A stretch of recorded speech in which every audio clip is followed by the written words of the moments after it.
আজকে আমি আপনাদেরকে শেয়ার করতে যাচ্ছি আমি কিভাবে ইংরেজি শিখেছিলাম। Today I am going to share how did I learn English, ওকে?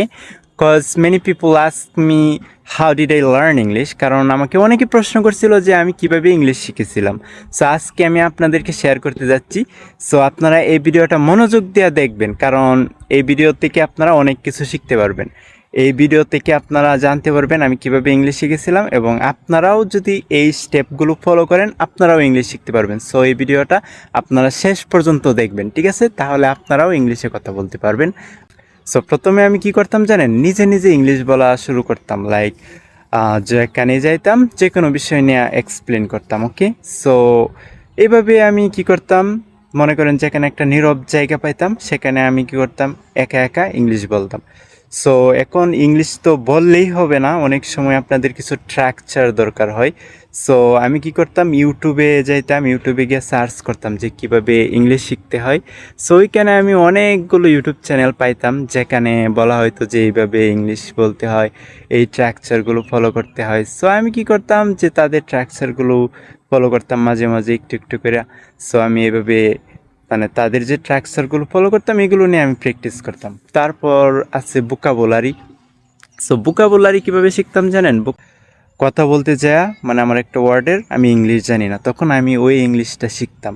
তখন কি হইতো, যখন আমি ওই ইংলিশটা শিখতাম তখন আমার মনে থাকতো, ওই ভোকাবুলারিটা আমার মনে থাকতো, কারণ আমি সাথে সাথে এটা ইউজ করতাম। সো আপনারাও যখন ভোকাবুলারি শিখবেন, যে ভোকাবুলারিটা শিখবেন সেটা সাথে সাথে ইউজ করবেন, কারণ যদি আপনি সাথে সাথে এটা ইউজ করেন তাহলে এই ভোকাবুলারিটা আপনি কখনো ভুলবেন না, ঠিক আছে?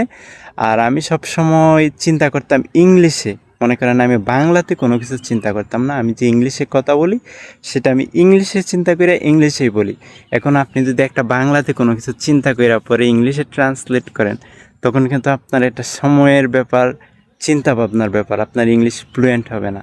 সো আপনি যখনই যেটা বলবেন, যখনই যেটা করতে যাবেন সেটা আপনার ইংলিশে চিন্তা করতে হবে, ঠিক আছে? ইংলিশে চিন্তা করলে আপনি সহজে ইংলিশে শিখতে পারবেন, ঠিক আছে? সো আমি এভাবে ইংলিশে কথা বলতাম। তারপর আমি কি করতাম, ইংলিশ কনভারসেশন ভিডিও বানাইতাম। লাইক আমি বিদেশিদের সাথে কথা বলতাম, বাংলাদেশি যারা লার্নার্স আছে তাদের সাথে প্র্যাকটিস করতাম।